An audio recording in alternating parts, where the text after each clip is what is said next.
اعوذ باللہ من الشیطان الرجیم، بسم اللہ الرحمن الرحیم۔ Class 9 matric.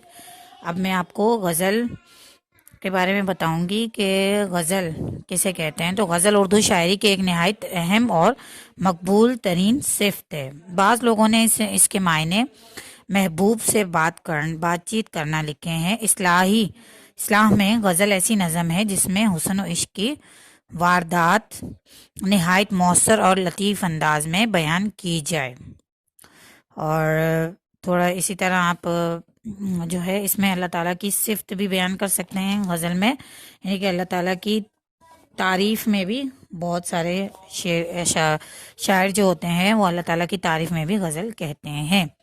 تو اب ہم بات کر لیں گے میر تقی میر کی۔ میر تقی میر جو کہ شہنشاہ غزل جن کو کہا جاتا ہے، تو ان کا شمار جو ہے اردو کے چند خوش نصیب شاعروں میں ہے جن کی غیر معمولی طور پر بہت بڑا شاعر تسلیم کیا جاتا ہے، اور ان میں ایک نام کس کا ہے؟ میر تقی میر کا۔ ان کا تعلق ایک معزز سید گھرانے سے ہے اور وہ آگرہ میں پیدا ہوئے۔ ان کے والد میر تقی میر ایک درویش صرف انسان تھے۔ میر ابھی 9 عمر ہی کے تھے کہ والد کا انتقال ہو گیا۔ روزگار کی تلاش میں دہلی آ گئے۔ یہاں سراج الدین آرزو کے شاگرد ہوئے۔ دہلی کے حالات جب بہت خراب ہوئے تو لکھنؤ میں نواب آصف الدولہ کے پاس آئے۔ انہوں نے میر کی بڑی قدر کی اور وظیفہ مقرر کیا۔ اچھا، میر نے لکھنؤ میں ہی وفات پائی تھی۔ اور آپ کو آگے بتاتی چلوں کہ آپ کو خدائے سخن کہا جاتا ہے۔ ان کی غزلوں میں انسانی جذبات، درد و غم، خودداری، توکل، قناعت اور دنیا کی حقیقت پائی جاتی ہے۔ زبان صاف اور سادہ ہے۔ ان کے عملی سرمایہ میں 6 دیوان، اردو شعراء کا ایک تذکرہ، متعدد مثنویوں کے اور مرثیے، ایک سوانح حیات اور ایک فارسی دیوان شامل ہیں۔ میر تقی میر کا سارا کلام کلیات میر کی صورت میں موجود ہے۔ یہ غزل اسی کلیات سے لی گئی ہے۔ پہلا شعر ہے: فقیرانہ آئے صدا کر چلے، میاں خوش رہو ہم دعا کر چلیں۔ اب اس میں آپ سب سے پہلے حوالہ لکھیں گے کہ مندرجہ بالا شعر نصابی کتاب میں شامل میر تقی میر کی غزل سے لیا گیا ہے۔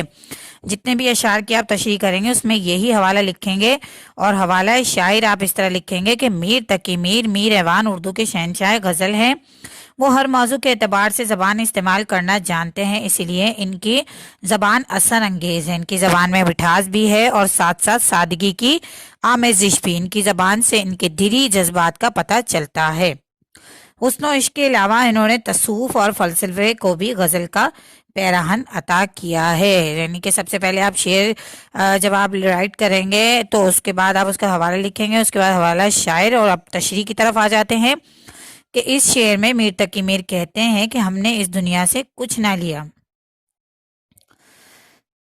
بلکہ ہم یہاں مسافروں اور فقیروں کی طرح رہے ہیں۔ ہم نے اب اس دنیا میں اپنے حصے کا کام کر دیا، بالکل اسی طرح جس طرح ایک فقیر صدا لگاتا ہے اور پھر آگے بڑھ جاتا ہے، اسی طرح ہم نے اپنے حصے کا کام کیا اور آگے بڑھ جائیں گے۔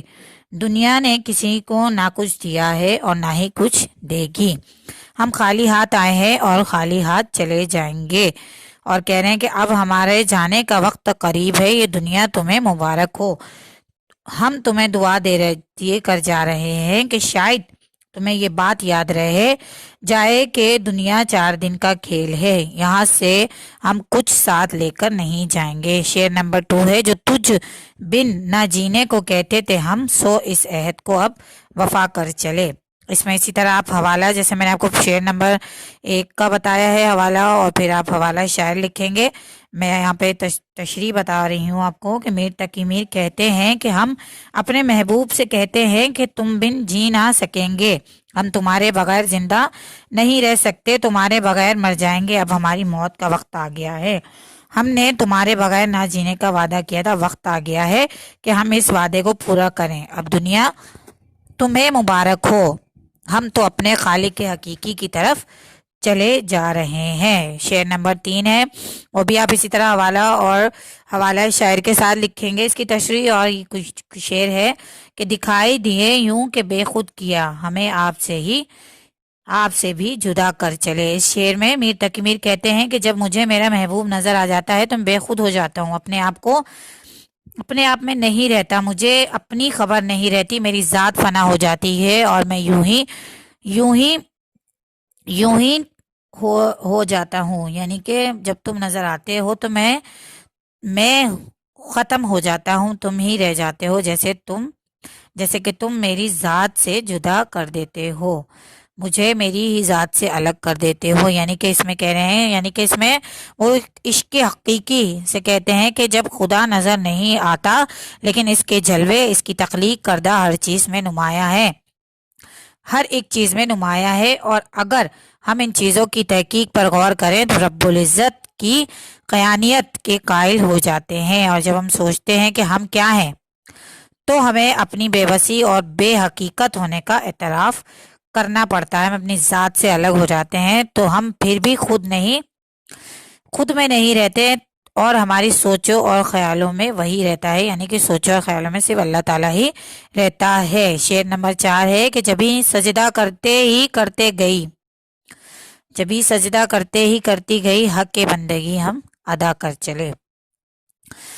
اس کی تشریح کچھ اس طرح سے ہے، اس میں میر تقی میر کہتے ہیں کہ ہم اللہ تعالیٰ کو سجدہ کرتے ہیں، ہماری پیشانی اسی کے آگے جھکتی ہے، اور جب ہم اس کی بندگی کا حق ادا کرتے ہیں، اس کی ادا کردہ نعمتوں کا خیال رکھتے ہیں تو ہماری پیشانیاں سجدے کرتی چلی جاتی ہے، پھر بندے کو یہ روا نہیں کہ وہ سجدوں سے سر اٹھائے، کیونکہ اس کے بندگی ادا ہو گیا، لیکن ہم گناہ گاروں سے اس کا حق بندگی ادا ہی نہیں کر سکتے۔ شاعر کہتے ہیں کہ ہم سے جینا ہو سکا، ہم نے اس کا حق بندگی ادا کیا، اور اب ہمیں اس سے کے حضور جانا ہے۔